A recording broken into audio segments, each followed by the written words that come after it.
You're right, Professor Noir Vortex here. YouTube professor, professional YouTube mansplainer. Here at your service. I'm joking, of course.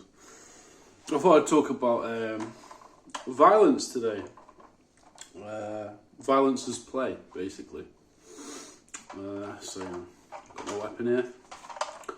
And wanted to talk, it's obviously, oh, so heavy. Oh my god, it's so heavy. It's definitely not made of plastic. I wanted to talk about, that violence is play. So, that obviously sounds a bit odd, right? But there is a point to this. I wanted to talk about real violence versus, pretend violence that you see in films, video games, all that sort of thing. Because this is still, for some reason, people still don't understand that there isn't really a connection between the two. I'm not sure why. I grew up playing Doom, Duke Nukem, Quake 2, various pretty violent, macabre video games, and I turned out alright. I've not murdered anybody. I'm quite a nerdy, awkward person in a lot of respects, but I'm not capable really of violence. I've never really done violence to anybody else. I've never done violence. So I'm not violent. A lot of this connection with video games and violence obviously started with Columbine back in the day.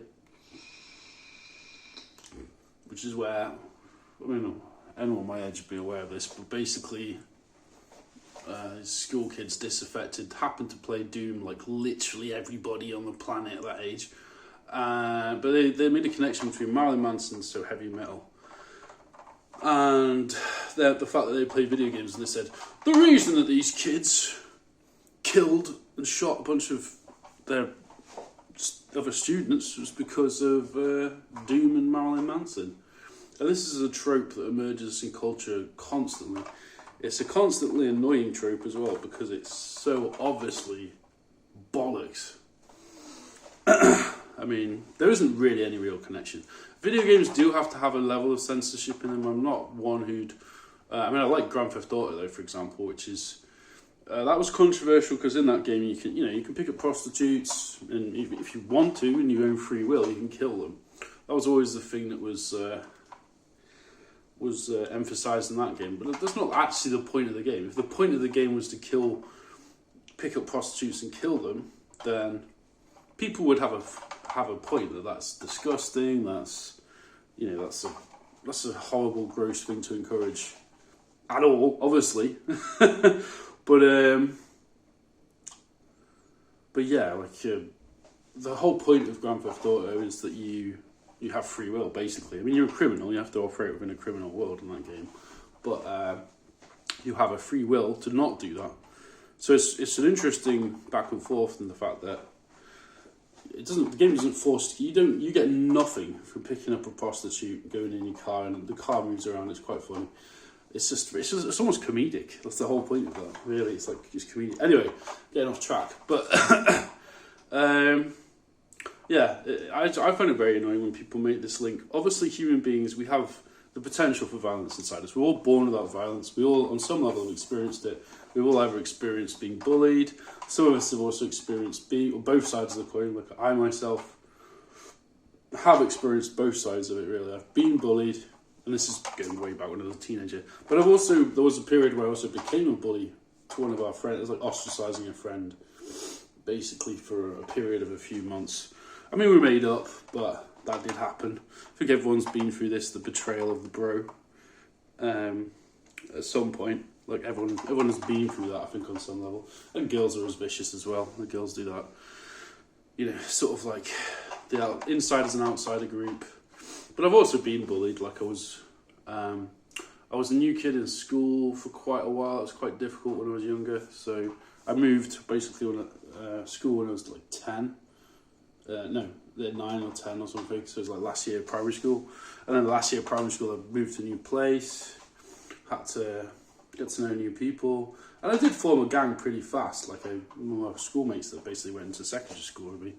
But there was a period where we had a little bit of a war with one person in particular, basically.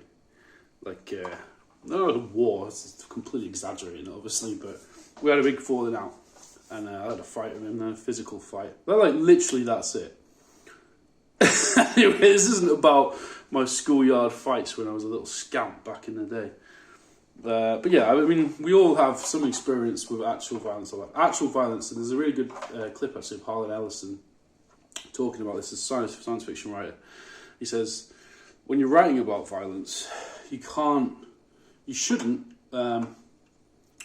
reduce I can't remember what his exact words are, I'm paraphrasing, but basically, you shouldn't lie about violence. Violence is ugly. Violence is death in the most extreme case. Violence is injury. Violence profoundly affects somebody forever. It's just not funny, obviously. But then there is comedy violence. Like one of my favourite films, actually, to be honest, growing up, I used to love all these like lowbrow splattercore movies. Like Braindead was a particular favourite, Evil Dead and such. I was obsessed with these films. I loved them because they were violent, but they were fantasy violence. It was, it was absolute fantasy. I mean, Braindead or Dead Alive in the US is a fantastic film. I love that film so much. It's got, Leonard, he lives at home with his mum, he's a bit of a dweeb. Definitely a virgin. And this woman comes into his life. Familiar story, I guess. But then his mother gets bitten by a rat. And then and then hilarity ensues. But yeah, there's different forms of violence. Obviously, like if you're in a film, if there's a film or a game or a piece of media that's serious, then violence will be used to portray the actual reality of violence. It's probably one of the most, this is a very upsetting film. It's like Schindler's List, for example. That is a violence that nobody can watch that film and laugh unless you're an absolute psychopath. It's a tragic film that really explores, the reality of what ostracizing to the extreme and real violence does to human beings. It's a very sad film. I don't forget. I challenge anyone not to watch that film and cry. It's profoundly moving because it's also about defiance of violence, actually, as well. But But yeah, I don't know why I'm making this video. I just want to make another little talking head vid. Camera's a bit, let's see, just wipe that down a bit. But yeah, I want to make another talking vid and just thought I'd do another video that popped into my head. What do you think? Do you think there's a connection between violence as portrayed in video games and how we actually deal with the world?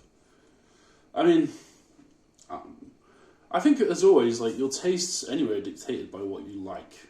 How your personality is developed. Like, so I'm classic, just Doom, Quake guy. Like, I like fantasy, sometimes quite macabre video games, like where you're shooting demons in hell. I did play Soldier of Fortune, which was quite interesting. That was a bit of a weird one when I was growing up, actually. I love that game, but that was one of the first games I remember where you could like shoot limbs off, like there was individual limbs you could shoot off. It was very violent, actually. But and I did, and maybe in some way you could probably argue that it's culturally programming you, so in some way, because in that game you're basically like a military American, like Navy SEALs or whatever, and you're basically shooting terrorists and stuff. Counter-Strike probably would be another example of that. Like, you could say, well, it's culturally conditioning kids to basically, or socially conditioning them, I guess, to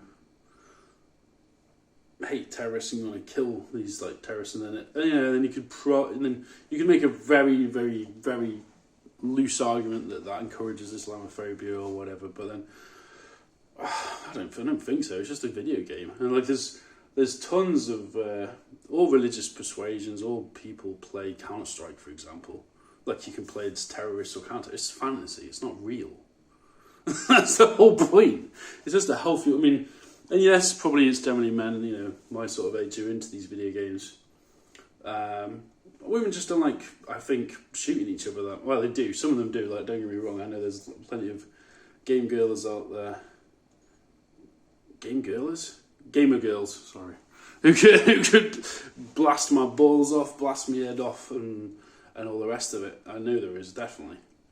But in general, it's obviously more like, it's more a male thing. We just like, it's like an extension of play fighting, right? And there is, I think, when you're a young boy, you need a outlet for your aggression, which is not going to hurt anybody, basically. I don't think that's a bad thing at all. And, you know, what do we want to live in? A sanitized world where there isn't any outlet for aggression that can come from within us. Men and women. I mean, women have aggression as well. I mean, they just tend to... they probably repress it more and then explode, generally speaking. I mean, that is a generalisation. I know not all women are, you know, more emotional, but as a generalisation they are. Obviously, like, they've got a more healthy, probably, relationship with their emotions, whereas us fuckers just hide from it and play video games and shoot each other to deal with it in a virtual environment. But yeah, it's just more competitive, right, by nature. So what can you do? I think I'll leave it at that. That's probably enough. What do you think? Have you got any thoughts on this? Do you think there is a link? If you do think there is a link, why do you think there is a link between violence and real life, video games and real life violence? You know, and actually provide some actual evidence, I guess. I don't know. Anyway, leave it at that. Like and subscribe, because if you just like thinking about stuff, really. This is mostly a philosophy and art channel, so a lot of painting, a lot of philosophy, a lot of beard stroking, etc., etc. Alright, have a good day.